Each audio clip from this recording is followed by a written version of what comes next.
오늘은 교회 절기상으로 보면 성령 강림 절입니다. 어떤 말씀을 좀 드릴까 기도하다가 성령에 대한 말씀은 우리가 뭐 절기가 됐다고 한 번 이렇게 듣고 지나갈 말씀은 아니라 생각이 되어지고요.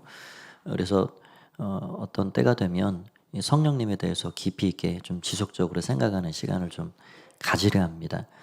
기도 중에 하나님께서 우리 교회가 어떤 변화의 지금 과정 가운데 있는데 예비하신 큰 은혜와 복이 우리 가운데 있을 텐데 이때 우리 한 사람 한 사람을 통해서 하나님은 헌신을 요구하고 계시구나. 우리가 주님 앞에 응답하는 그런 헌신의 마음이 필요하구나라는 생각이 들어왔습니다. 그래서 앞으로 오늘부터 한 3, 4주 정도 헌신에 대한 말씀을 좀 생각해 보고자 합니다. 이전 교회 젊은 어떤 여집사님이 자신의 시어머님에 대해서 굉장히 자랑하는 말을 들었습니다. 이 차를 타고 어디를 함께 가는 중에 이야기를 했는데요. 시어머님은 아무리 뭐 친밀함이 있어도 참 어려운 분이지요. 그런데 그 시어머님이 어머님이 평소에 가족들에게 종종 그런 이야기를 하신다는 겁니다. 썩어질 몸인데 아껴서 못하냐? 썩어질 몸인데 아껴서 못하냐? 은퇴하신 권사님이십니다. 그 어머님은 정말 그분의 그 고백 그대로 교회 곳곳에 그 권사님이 자주 보입니다. 특별히 주방에 가면 주방에 늘 계시고요. 청소하는 자리든 봉사하는 손길이 필요한 자리에 그 연로하신 권사님이 자주 뵈십니다. 썩어질 몸인데 아껴서 못하냐. 우리 교단의 제일 어르신으로서 수년 전에 103세 일기를 하나님 품에 가신 방지일 목사님. 내가 녹슬어 달아가는 인생이 아니라 정말 달아 없어지는 인생, 녹슬어 쓸모없는 인생이 아니라 달아서 싹 모든 것들이 없어지듯이 그런 인생이 되길 원합니다라는 고백 그대로 살아가는 분이죠. 오늘날 헌신, 희생, 섬김 이런 것들이 점점 약해지는 이 시대에 권사님의 고백은 큰 귀감이 된다 할 수가 있습니다. 어떤 이가 이 시대를 가리켜 이 시대 교회를 가리켜 3S의 시대이다 라고 이야기를 했는데요. 그 3S는 뭐냐면 Listen and Sit입니다. 잘 듣고 그냥 자리에 앉아 있는 사람을 말하고요. 두 번째는 Listen and Say입니다. 잘 듣고 그냥 말하는 사람입니다. 세 번째는 Listen and Serve입니다. 잘 들은 대로 삶의 자리에서 자신의 삶을 통해서 섬기는 거죠. 봉사하고 헌신하고 하는 것입니다. 여러분, 온갖 좋은 것은 거저 주어지지 않습니다. 거저 주어지는 것은 사실 의심해 봐야 돼요. 온갖 좋은 것들이 대가가 필요하지요. 성경이 우리에게 지속적으로 가르쳐주는 말씀이 무엇일까요? 울며 씨를 뿌리라는 거예요. 계속해서 씨를 뿌리라는 거예요. 그러면 때가 되면 기쁨으로 그 단을 거두게 될 날이 찾아온다는 겁니다. 그런 의미에서 아까 3S를 말한 그분이 어떤 이야기까지 하느냐. 교회 안에 영적인 실업자들이 많다고 말합니다. 우리가 잘 들은 대로 우리의 삶의 자리에서, 가정에서, 직장에서, 또 교회 안에서 우리는 그 말씀을 살아가는 자들이 되어야 합니다.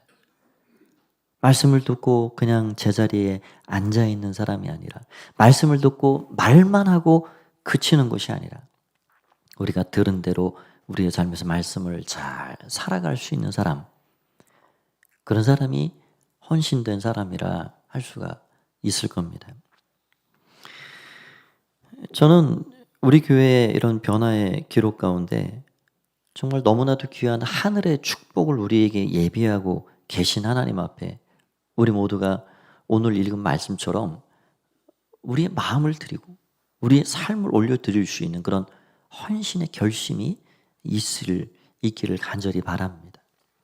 헌신이라는 게 무슨 말일까요? 헌신은 드린다는 거예요. 드린다. 뭘 드립니까? 몸을 드린다는 겁니다. 몸을 드리는 게 헌신입니다. 몸을 드린다는 것은 무슨 의미일까요? 몸을 드리는 건 다 드리는 것입니다. 우리 생명이 몸이죠. 몸에 있죠. 코끝에 있습니다. 이 심장에 있습니다. 이 호흡이 3분, 5분 이상 멈춰버리면 끝나버리고요. 심장이 어느 날 아이고 나 피곤합니다 하고 쉬어버리면 끝나는 겁니다. 우리의 몸이라는 건 그래서 생명을 말하고요. 생명 안에 무엇이 들어있습니까? 생명 안에 재물도 시간도 재능도 모든 것들이 생명 안에 생명 바깥에 있는 건 없어요. 그래서 우리가 몸을 드린다는 것은 내 생명을 드리는 것이고 생명이라는 건 하나뿐인 것이기 때문에 내 삶 전체를 전부를 드리는 것과 동일한 의미입니다. 그러면 어떻게 다 그렇게 드릴 수 있을까? 우리가 하나님 앞에 몸을 드릴 수 있는 이유와 가치는 도대체 무엇인가? 어떠한 이유로 우리는 하나님 앞에 내 몸, 내 생명을 다 드릴 수 있을까? 우리가 헌신할 만한 이유가 도대체 무엇인가 하는 것을 오늘 말씀을 통해서 한 두 가지만 생각해 보고자 합니다. 첫 번째는 하나님의 자비하심을 받았기 때문입니다. 저를 한번 따라서 해보시죠. 하나님의 자비하심을 받았기 때문입니다. 본문 1절 말씀을 보면 그러므로 형제들아 내가 하나님의 모든 자비하심으로 너희를 권하노니 너희 몸을 하나님이 기뻐하시는 거룩한 산 제물로 드리라. 이는 너희가 드릴 영적 예배니라. 지금 로마서는 사도 바울이 로마교회 성도들을 향해서 쓰고 있는 편지인데요. 로마서는 전체 16장으로 되어 있는데 다른 여타 서신서들과 구조가 똑같습니다. 전반부 앞부분은 이론편이고 후반부는 실천편입니다. 그래서 오늘 읽은 말씀에 보면 그러므로라고 시작이 되어 있는데 우리가 성경을 읽을 때 이런 부분들을 유심히 살펴봐야 합니다. 그러므로라는 것은 앞에 이유와 원인이 있고요. 그렇기 때문에 그러므로 당신들은 이렇게 살아야 하는 것이 마땅합니다 라는 것을 이야기해 주고 있습니다. 오늘 바울은 모든 믿는 성도들을 향하여서 내가 하나님의 자비하심으로 당신들을 권합니다. 당신들의 몸을 하나님이 기뻐하시는 산 제물처럼 드리십시오. 몸을 드리라는 거예요. 몸을 드리는 것이 어떤 의미인가? 그것은 다음 시간에 좀 생각해 보고자 합니다. 왜 몸을 드리라 그러나? 내 하나뿐인 내 생명 둘도 아니고 얼마나 귀한데 이것을 주님이 받으시려 하시나?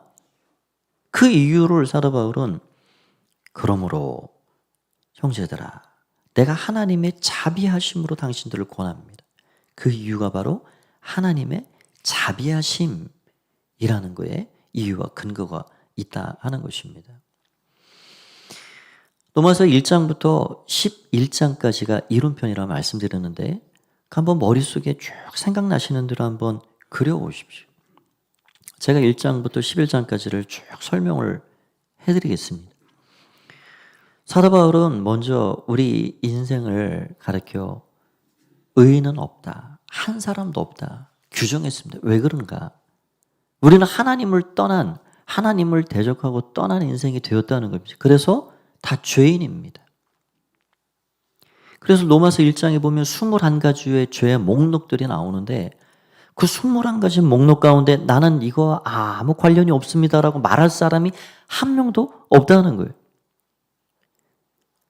모든 하나님 떠난 인생이 하나님을 마음에 두기를 싫어하고 자기가 하나님이 되어서 교만에 빠져 살아가고 있다는 것이죠.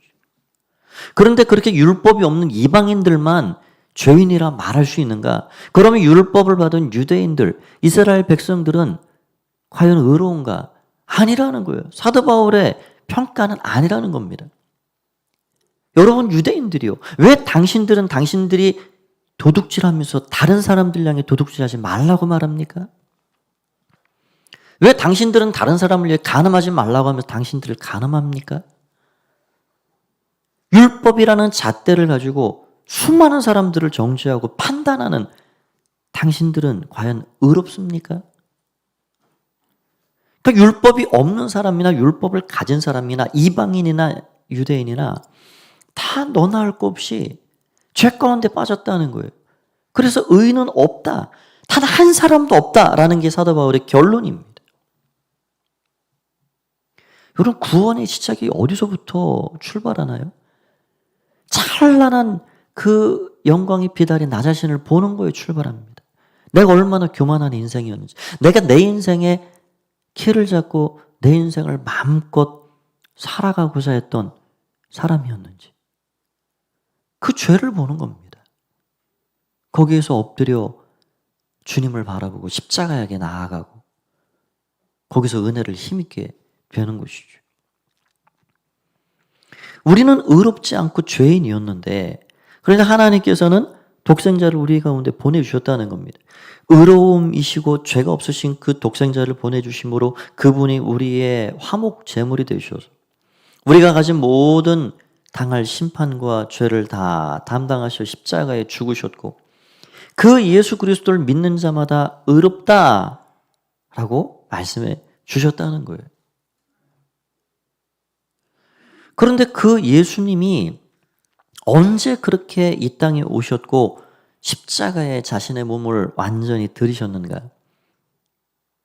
우리가 하나님과 같아지려고 하나님 자리에 서서 죄 가운데 있을 때, 죄인 때였을 그때에 하나님은 우리에게 아들 예수 그리스도를 보내주셨고 예수님은 당신의 몸을 우리를 위해서 다 내어 주셨다는 것이죠. 그러한 은혜, 그게 하나님의 자비하심 아닌가요?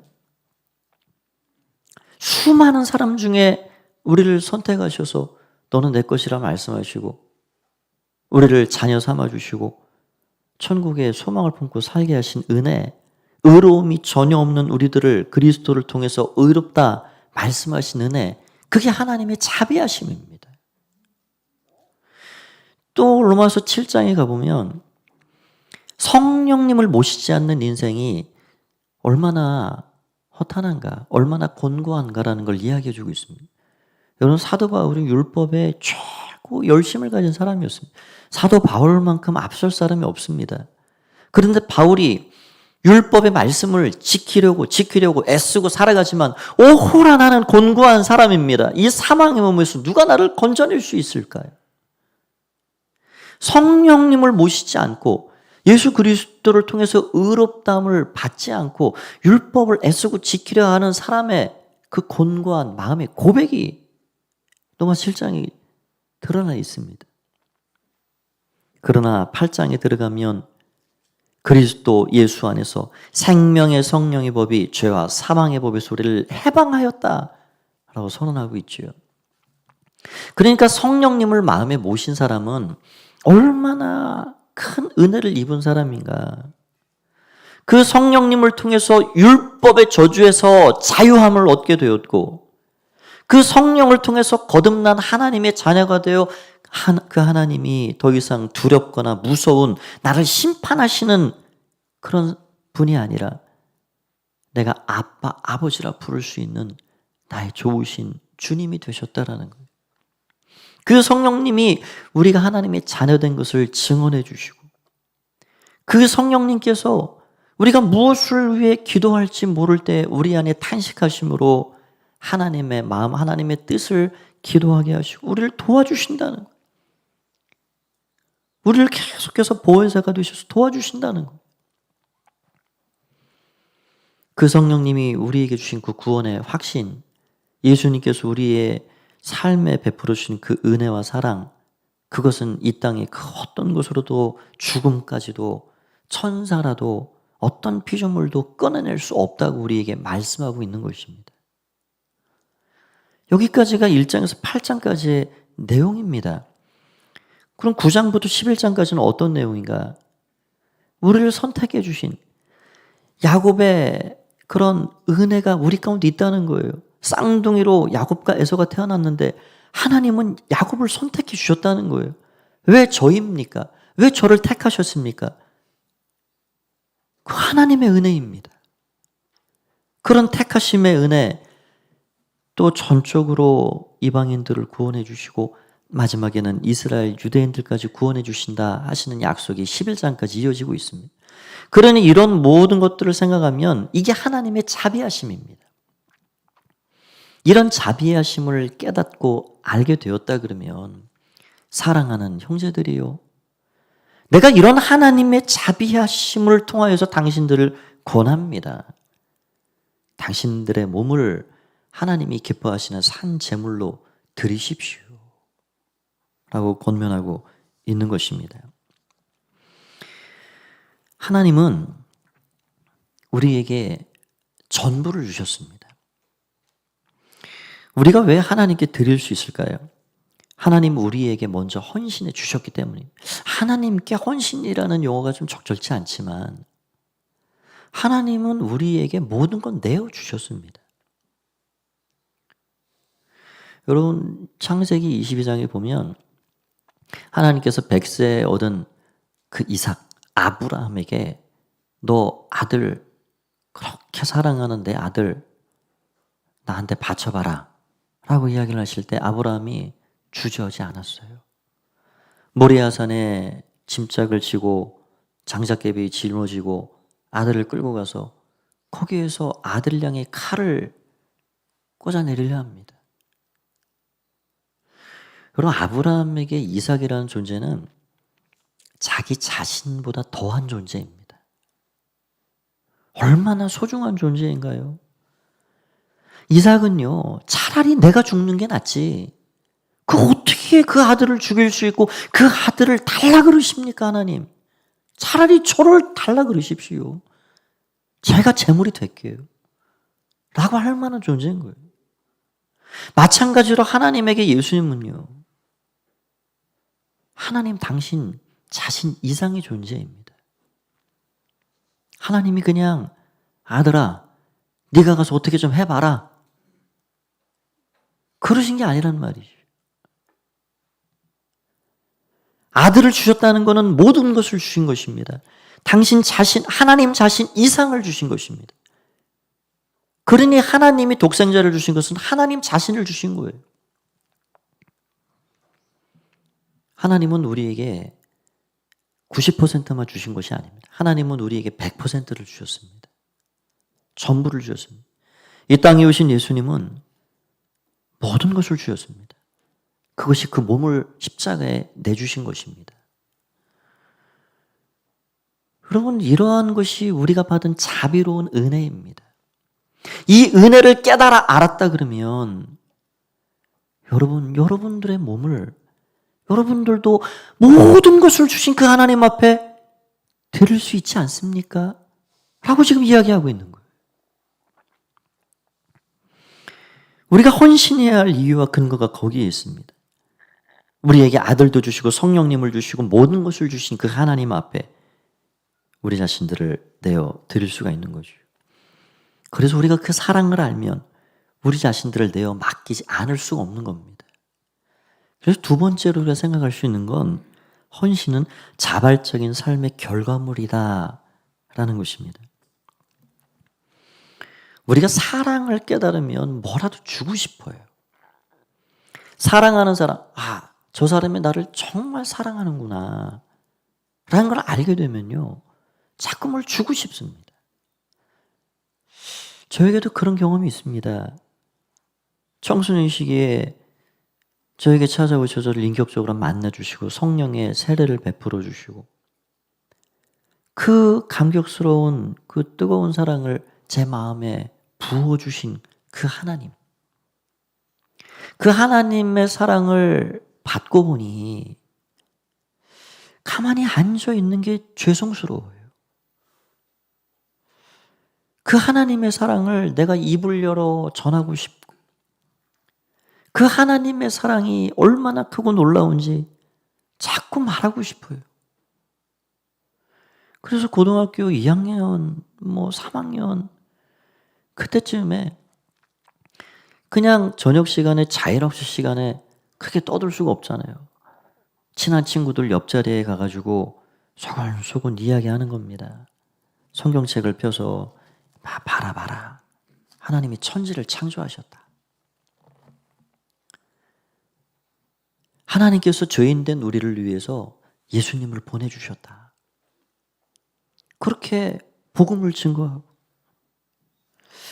더 어떻게 하면 나 자신의 삶을 올려드릴 수 있을까? 제 인생을 드리고 싶었습니다. 제 안에 찾아오신 성령님께서 주님을 위해 살고자 하는 강렬한 열망을 부어주신 거죠. 여러분, 주님의 사랑이 깨달아지면 주님을 위해 무언가를 해드리고 싶은 열망이 찾아옵니다. 예수님의 은혜와 사랑이 마음에 삶에 찾아온 사람은 복음을 전하고 싶고 교회에 봉사를 하고 싶고 그 은혜에 보답하고 싶은 마음이 자꾸 생기는 거예요. 나를 사랑하신 하나님께 무언가를 드리고 싶어집니다. 사랑이 우리를 움직이게 만듭니다. 아버지가 바깥에 나가서 땀 흘리고 힘써 일하는 것이 그게 억울하게 느껴지던가요? 아닙니다. 그걸 일을 하고 힘들어하지 않습니다. 사랑하는 내 가족을 위해서 하는 것이기 때문에 기꺼움으로 하는 거예요. 사랑하는 사람들을 위해서 우리가 무언가를 한다는 것은 그거는 수고로움이 아닙니다. 내가 좋아하는 일을 위해서는요, 내가 사랑하는 사람을 위해서는 피곤도 다 이겨낼 수가 있어요. 때가 되면 찾아오는 월드컵, 올림픽 경기. 우리 2002년도에 얼마나 대단했나요? 아무리 저 지구 반대편이 시차가 차이가 나도 자정이 넘어도 새벽 시간이라도 두 눈을 뜨고 눈 비비고 일어나서 대한민국 외쳐서 응원하게 되는 거예요. 왜 그렇게 합니까? 나는 거기 가서 못 뛰어도 나를 대표해서 태극기 마크들 달고 당신이 대표로 뛰시니까 내가 어떻게 잠을 잡니까? 당신 응원합니다. 열심히 뛰세요. 그렇게 하는 거 아니에요? 나라를 사랑하는 마음은 우리의 잠도 깨워버립니다. 피곤을 잊게 해요. 누군가를 사랑하면 피곤이 없어집니다. 수고를 하는 거예요. 제가 은연중에 새벽 기도회를 홍보하고 있다는 사실을 알고 계십니까? 하나님을 사랑하면 피곤을 이겨낼 수가 있는 거예요. 요즘 참 아침이 길어서 기도하기가 얼마나 좋은지 모릅니다. 새벽 시간에 많이들 나오셔서 기도하고 계신데요. 우리가 1년 365일을 다 할 수는 없지만 일주일에 한 번, 두 번, 아니 정 어려우시면 집에서라도 가능하십니다. 15분, 20분이 늘 같은 시간에 온라인으로 함께 참여를 하고 계신데 사랑하면, 내가 주님 사랑하면 주님 앞에 시간을 드릴 수 있고 몸을 드릴 수가 있는 거예요. 주님은 우리의 기꺼운 헌신을 기뻐 받으십니다. 그래서 오늘 사도 바울은 그러므로 형제들아 내가 하나님의 모든 자비하심으로 너희를 권합니다. 너희를 권하노니. 이것이 명령으로 다가가는 것이 아닙니다. 명령으로 억지로 하는 것은 그 서로 힘들게 돼 있어요. 자기 자신도 힘들고 그것을 받는 사람도 힘들고 하나님도 그거를 힘들어 하시는 거죠. 여러분, 그래서 우리는 자발적으로 기꺼움으로 하는 헌신이 하나님께 아름답게 드려지는 것입니다. 하나님은 자발적이고 기꺼운 헌신을 기억하시고 그래서 우리에게 너희가 자비하심을 깨닫고 그 사랑과 은혜를 깨달았다 그러면 내가 너희에게 명하노니 너희 몸을 거룩한 산제사로 드리십시오 라고 이야기하고 있는 거죠. 저는 우리 교회에서 섬기는 모든 분들이 이러한 사랑을 따르는 자발적인 헌신이 되셨으면 좋겠습니다. 교회는 일을 하러 모이는 곳은 아닙니다. 가정에서도 마찬가지죠. 가정에서 일을 하는 것은 아닙니다. 가정에서는 사랑하는 사람을 위해서 내가 기꺼이 수고를 다하는 것입니다. 일한다고 가정을 그렇게 세워가는 사람이 없죠. 교회도 내 사랑하는 주님의 교회 가운데 계시고 교우들이 함께 있기 때문에 그냥 교회에서 의자가 어지러져 있으면 좀 바로잡고 정리할 수 있고, 화장실에 뭔가 쓰레기가 떨어져 있으면 청소할 수 있고, 풀 한 폭이 보이면 뽑아내고, 교회를 사랑하는 마음이 있으면 그게 일이 아니에요. 여러분, 교회는 일을 하는 곳이 아닙니다. 사랑하면 그냥 자발적인 헌신이 이루어지는 곳이 우리 가정이요 교회입니다. 하나님의 자비하신 은혜와 사랑을 깨달은 사람은 그렇게 할 수가 있는 것입니다. 그래서 하나님 앞에 헌신한다는 것은요, 몸을 드리기 이전에 마음을 드리는 행위입니다. 하나님은 우리가 하는 어떤 일 이전에 그냥 우리 자신을 원하시는 거예요. 우리 자신, 우리 존재 자체를 원하십니다. 우리 몸 안에 있는 재물, 시간, 재능, 마음, 생명까지 우리를 온전히 소유하기를 원하시는 거죠. 우리가 가끔 착각하기 쉬운 것은 왜 하나님이 뭐가 부족하시길래 자꾸 내 몸을 바치라, 너의 것을 드리라, 헌신하라 말씀하시는가? 뭐가 부족해서가 아니십니다. 하나님은 우리에게 100%를 주셨기 때문에 그냥 우리 존재 자체를 원하시는 거예요. 우리 존재 자체를 통해서 우리를 다스려 주시고 우리가 그러한 고백을 가지고 살기를 원하십니다. 하나님, 그렇습니다. 하나님은 저의 전부가 되십니다. 죽을 수밖에 없는 제 인생에 찾아오셔서 제게 새 생명, 영원한 생명을 선물해 주셨는데 하나님은 제 삶의 모든 것입니다. 전부가 되십니다. 그거를 기다리시는 거예요. 주님만이 우리의 삶의 전부가 되는 줄 믿습니다. 주님은 우리에게 그 전부를 주셨고 그 자비하신 사랑을 깨달아 알면 우리는 기꺼이 우리의 몸 안에 있는 모든 것들을 다 내어 드릴 수가 있는 것입니다. 사슴이 시냇물을 찾아 헤매이듯 내 영혼 주님을 갈망합니다. 주님은 나의 힘, 나의 생명, 나의 모든 것이 되십니다. 그게 우리의 고백입니다. 한 주간도 하나님의 자비하신 은혜를 늘 기억하면서 내가 내 몸을, 내 삶을 하나님께 올려드릴 수 있는 이유와 근거는 무엇인가? 그 은혜와 사랑을 받은 자로서 기꺼움으로 주님께 드릴 수 있습니다. 그런 고백을 가지고 믿음으로 주와 함께 살아가시는 여러분 모두가 되실 주의 이름으로 간절히 축원드립니다. 우리 말씀을 주신 하나님께 한번 큰 영광의 박수를 올려드리겠습니다.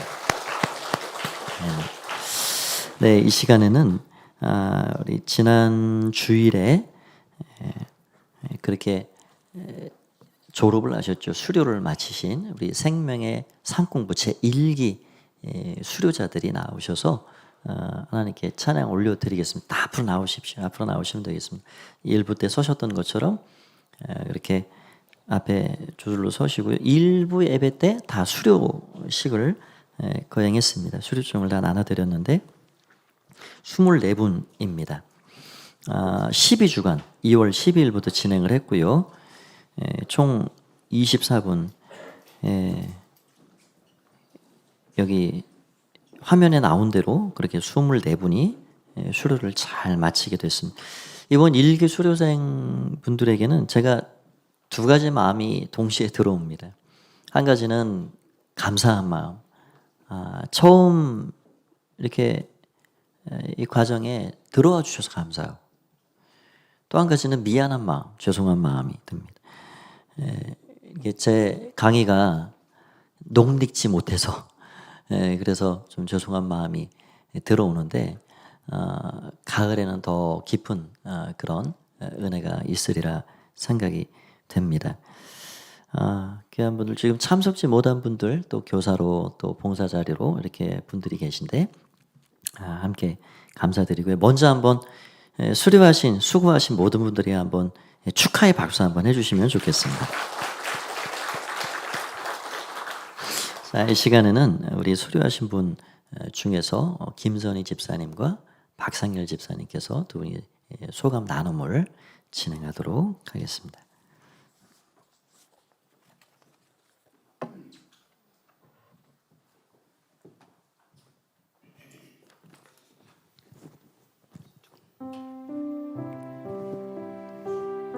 반갑습니다. 네, 저는 현재 중고등부 학생들을 섬기고 있고 베델 목장 김선희 집사입니다. 삼공부 마지막 단원을 종강하고 목사님께서 자진해서 간증을 할 사람이 있느냐고 물었습니다. 그랬는데 아무도 자진하겠다는 사람이 없어서 목사님께서 간증할 사람을 지목하시기로 하셨습니다. 그때 저는 목사님의 시선을 피하고 있었습니다. 그런데 갑자기 목사님께서 제 이름을 부르셔서 목사님 저 다음 주에 교회 못 나올 예정입니다 라고 하고 싶었지만 12주간의 시간들을 통하여 저에게 깨우침을 주신 하나님께서 삶 공부를 마친 제 마음의 고백을 듣고 싶으신 것으로 순종하고 12주를 마친 소감을 나눕니다.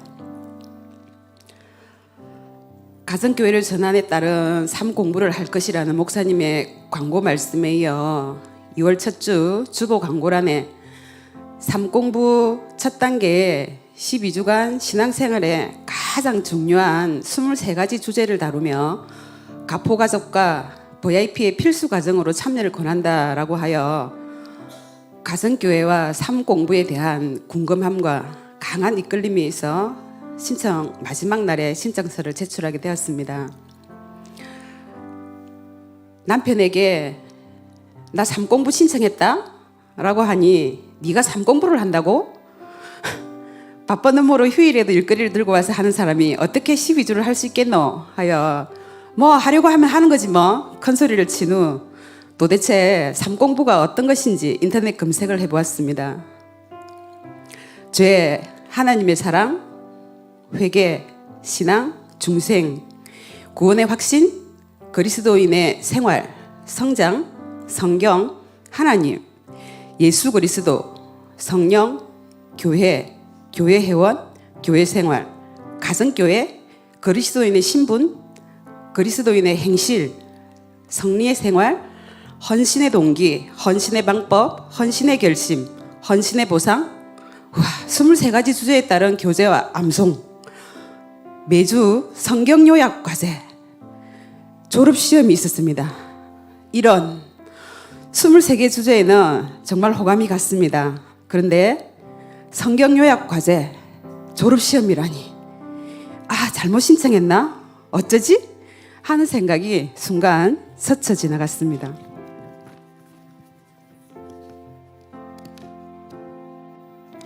막 떨림이 있어요. 드디어 2월 12일 첫 시간 목사님께서 12주간의 삶 공부에 대한 전반적인 설명을 하셨고 삶 공부의 목적은 예수님을 영접하고 구원의 확신을 넣는다. 성경을 읽고 스스로 이해하는 능력을 배양한다. 신앙생활의 체계를 확립하여 신앙적 의문에 답을 넣는다. 라고 하여 정신이 번쩍 들고 기대감을 가지게 되었습니다. 저는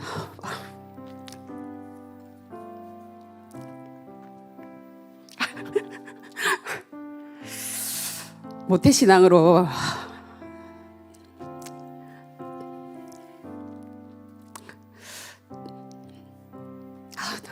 너무 또 울컥해가지고 제 의지와 상관없이 교회를 다니게 되었고 늘 제 마음은 떳떳미거지거나 그런 신앙생활을 하고 있다고 여겨져서 늘 뭔지 모르는 목마름과 투명하지 않은 거울처럼 확실하지 않은 신앙적 의문들이 남아 있었습니다. 그런 저였기에 삶 공부는 기대가 되었습니다. 평소 공부할 때는 항상 책을 구입해서 준비를 하는 것을 좋아하기에 2주차부터 하는 성경 요약을 위해서 3번역 성경을 구입하고 이해가 부족할 것 같아서 큰 걸로 읽는 우리말 성경도 구입해서 준비를 했습니다. 제가 이런 성경책을 사는 거 보고 남편이 또 한마디를 하더군요. 그 성경책까지 다 샀나? 그러면서 얘기를 했지만 저는 굉장히 결심을 좀 했었습니다. 이제 이걸 하면서 정말 이왕 참석하는 거 열심히 잘해봐야 되겠다 이런 마음들이 저한테 강하게 있었거든요. 그래서 2주차에 요한복음을 시작으로 성경을 읽고 요약하는 것이 이제 노안도 오고 해서 눈도 아프고 쉬운 것은 아니었지만 성경의 소제목을 적고 내용을 요약하며 성경에 이런 것도 적혀 있었나 하는 대목들이 여러 개 있었습니다.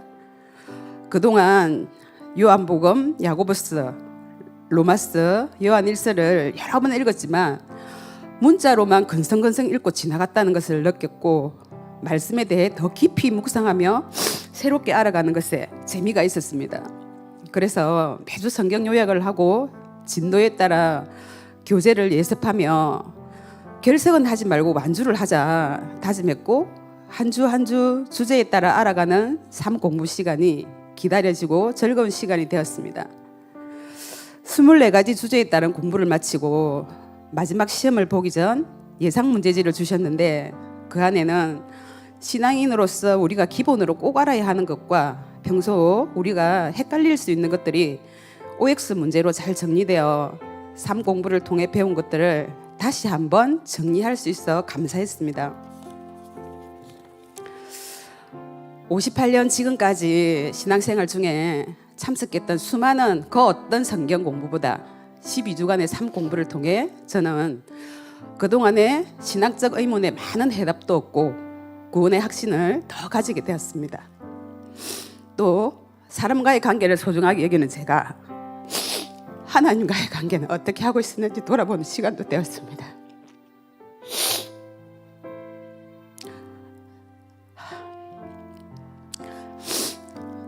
제가 삶 공부에 이끌림이 있었던 것은 저를 향한 간절한 하나님의 손짓과 사랑이라고 깨닫습니다. 나의 생명이신 하나님의 아들을 제 안에 모시고 섬김으로 보여주신 포도나무인 예수님께 꼭 붙어있기 위해 노력하며 삶 공부 교재는 항상 옆에 두고 자주 펼쳐서 보고 싶습니다. 성도님들도 삶 공부를 참여하셔서 신앙적 의문에 답을 얻으시고 하나님께로 한 걸음 더 나아가는 삶이 되시길 권합니다. 감사합니다. 네, 감사합니다. 1부도 이렇게 우시더니 2부에는 안 우실 줄 알았더니 이렇게 2부도 우시네. 예, 우리 박상일 집사님 또 나눔해 주시겠습니다. 반갑습니다. 전 베드로 선교회 박상열 집사입니다. 김선희 집사님 목사님 지목해서 간증자를 세워주셨고 저는 남성 성도들이 추천해 해가지고 썼습니다. 좀 인기 있습니까? 아무튼 12주 동안 상 공부 수료를 마치고 그 소감을 간략하게 여러분과 함께 나누게 되었어요. 영광입니다. 제가 우리 가포교회에 출석한 지가 7년 차입니다. 처음엔 약간 무겁고 그런 분위기였는데 지금은 많이 밝아지고 교회당 주변 환경도 많이 정돈되고 청결해져서 많이 좋아졌습니다. 우리 교회 참 좋은 교회입니다. 삶 공부 신청을 받는다기에 지금까지 잘 살아오고 있는데 어린 아이도 아니고 무슨 삶 공부인가 하고 의아해했습니다. 저 자신을 뒤돌아보니 인정하고 쉽지는 않지만 어눌해지고 느려지고 빈 둥지만 지키고 있는 항우리 노인 세대였습니다. 젊은 성도들과 같이 보조를 맞추어서 12주 동안 완주를 할 수 있을지 자신이 선뜻 서지 않았습니다. 그럼에도 불구하고 지금까지 교회에서 행하는 모든 교육 훈련에 참여하여서 누렸던 은혜를 생각하니 이 기회를 놓칠 수가 없었습니다. 모든 교육 훈련은 늘 감동이 있고 새로운 은혜를 누렸으며 믿음을 다지는 기회가 되어 왔습니다. 지금까지의 교육 훈련이 대부분 그때의 상황에 맞는 강론적 과정이었다면 이번엔 총론적 과정, 즉 그리스도인의 신앙생활에 대한 뼈대를 세우고 구원의 확신을 굳게 다져서 삶의 방향을 분명히 제시해주는 좋은 공부였습니다. 이 땅에서의 찰나와 같은 인생만 생각할 때엔 나의 빈둥지에 허망함도 가끔 찾아옵니다. 내 정체성을 재해석하고 하나님의 자녀된 자존감을 회복하는 기회가 되기도 했습니다. 좀 더 일찍 했다면 좋았을 것 하는 그런 아쉬움이 있었습니다. 신약 성경의 새 번역판으로 공부를 함으로써 하나님의 메시지가 더 구체적으로 와 닿는 은혜도 있었습니다. 특히 요한 1서의 5장 11절 12절 말씀이 그렇습니다. 하나님이 우리에게 영원한 생명을 주셨다는 것과 바로 이 생명은 그 아들 안에 있다는 것과 그 아들을 모시고 있는 사람은 생명을 가지고 있고 하나님의 아들을 모시고 있지 않는 사람은 생명을 가지고 있지 않습니다라고 명확하게 알려주었습니다. 특히 성경 요약 과제가 큰 은혜가 되었습니다. 부담은 되었지만 조리 있게 요약을 해봄으로써 나에게 확신을 주는 메시지가 되었습니다. 오로지 나를 지으시고 생사화복을 주관하시고 나를 나보다 더 잘 아시는 주님은 나에게 과연 어떻게 살아가라고 하실까에 대한 궁금증을 풀어보게 되었습니다. 어떻게 살아야 의미 있게 잘 살았다고 할 수 있는 삶일까? 이 질문을 해보면 예수님을 내 둥지에 모시고 내 친구로 모시고 사는 사람밖에는 없는 것 같습니다. 다음은 예수님처럼 성김의 삶을 살아내는 것입니다. 사실은 이 삶이 가장 부담으로 와 닿는 부분인데 아직 결단을 못했습니다. 지금까지의 나의 섬김은 내 능력에 맞는 선택적 섬김이었는데 주님이 기뻐하실 만한 데까지는 한창 미치지 못합니다. 예수님은 제자들과 백성들 섬김으로써 다스리는 리더가 되셨습니다. 그 섬김이 다스림이라는 본을 보이셨습니다. 자신이 더 연단되고 훈련되어야 함을 깨닫습니다. 저는 로마서 12장 2절 말씀 너희는 이 세대를 본받지 말고 오직 마음을 새롭게 함으로 변화를 받아 하나님의 선하시고 기뻐하시고 온전하신 뜻이 무엇인지 분별하도록 하라는 말씀을 제 좌우명으로 삼고 영적으로 긴장감을 가지고 살고자 애씁니다. 변화를 받는다 하면 그날의 하나님의 말씀 묵상으로 역동성을 갖추는 것입니다. 매너리즘에 쉽게 빠지고 게을러질 때 저 자신을 이 말씀으로 설득합니다. 세상에는 정년도 있고 은퇴도 있지만 신앙생활은 정년도 은퇴도 없이 주님이 호흡을 거두실 그 순간까지 경주함으로 연단받아야 하는 것 같습니다. 가정교회 전환을 앞두고 준비하는 과정에서 우리 교회의 모든 성도들이 이 공부에 참여하여 기초를 든든히 다지고 삶의 방향을 바로 잡는 은혜를 누렸으면 하는 바람입니다. 세상의 노래 중에서 아주 공감 가는 노래가 있습니다. 오늘이 내 인생의 가장 젊은 날. 우리에게는 이보다 더 좋은 말씀이 있습니다. 지금이야말로 은혜 받을 때요, 구원 받을 때입니다. 우리 모두가 은혜 받고 승리합시다. 감사합니다.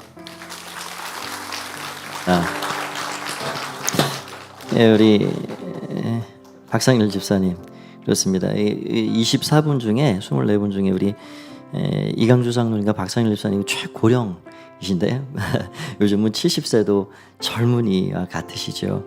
이렇게 잘 너무너무 모범적으로 해주셨고요. 김선희 집사님 두 분 이렇게 또 간증으로 소감 나눔 너무너무 감사합니다. 우리 간증 나눔 해주신 두 분께 한번 큰 박수로 격려해 주십시오. 감사합니다. 네, 이 시간에는 우리 수료하신 분들이 하나님의 은혜 한번 1절은 우리 앞에 서신 분들이 찬양을 할 것이고 두 번째 할 때는 다 함께 일어나서 우리 같이 결단 찬양으로 드리고 그리고 예배를 마무리하도록 하겠습니다.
우리 다 함께 자리에서 일어나셔서 우리 같이 고백하겠습니다.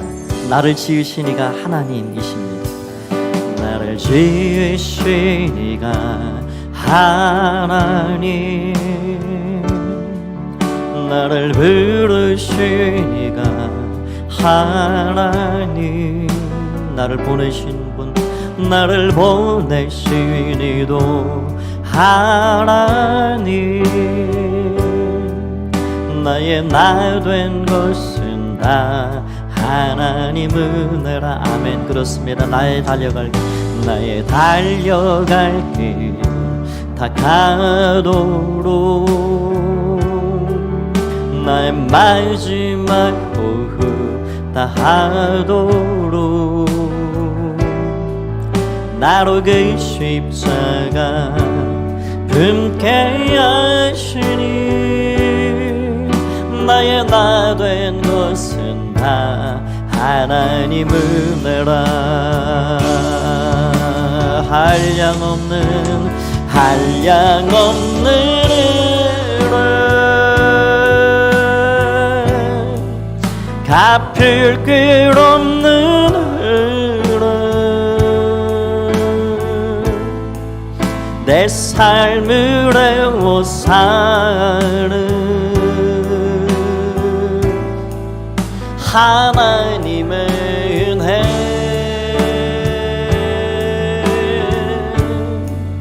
나의 주저함 없이 그 땅을 밟음도 나를 붙드시는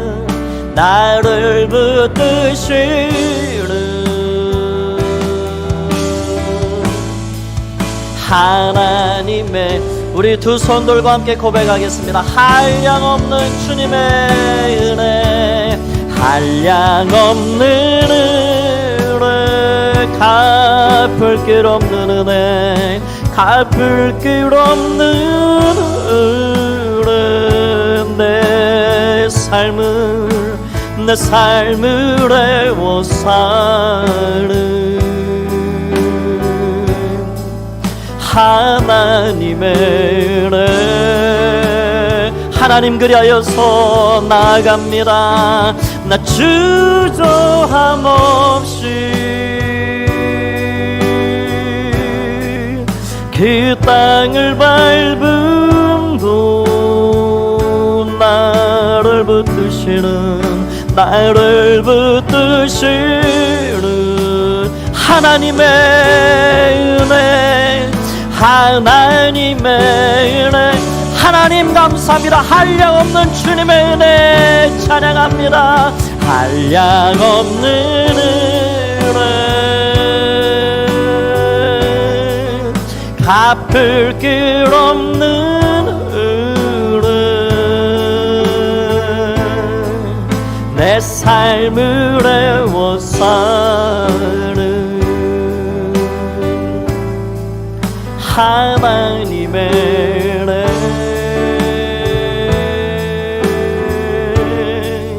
나의 주저함 없이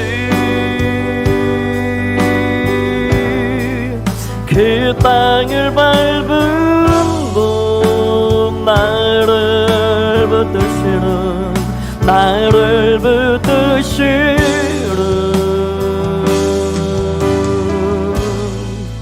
하나님의 은혜, 나를 붙드시는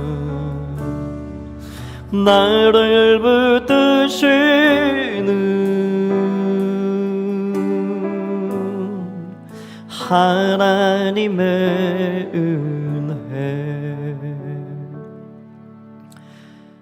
하나님 감사합니다. 나를 붙들어 주시는 주님의 은혜를 오늘 마음에 담고 갑니다. 그 자비하신 은혜와 사랑을 받은 자들로 기꺼움으로 주님 앞에 우리의 몸을, 우리의 삶을 내어 드릴 수 있는 헌신된 백성들이 되게 하여 주시옵소서. 생명의 삶 공부로 구원의 확신과 주님 앞 기꺼운 헌신을 다짐하며 나아가는 24분을 기억해 주시고, 또 예배하며 돌아가는 가포의 모든 믿음의 백성들, 가족들을 기억해 주셔서 한 주간의 가정생활, 직장생활, 사업 경영하는 귀한 일터까지 주님의 은혜 가운데 함께 하셔서 영혼이 잘되고 범사가 잘되는 놀라운 은총을 더하여 주시옵소서. 이제는 주 예수 그리스도의 은혜와 하나님 아버지의 사랑하심과 성령의 교통하심의 은혜가 하나님 은혜를 마음에 간직하고 예배하며 돌아가는 가포 가족들 가운데 영원히 함께 하옵시기를 간절히 축원하옵나이다. 아멘.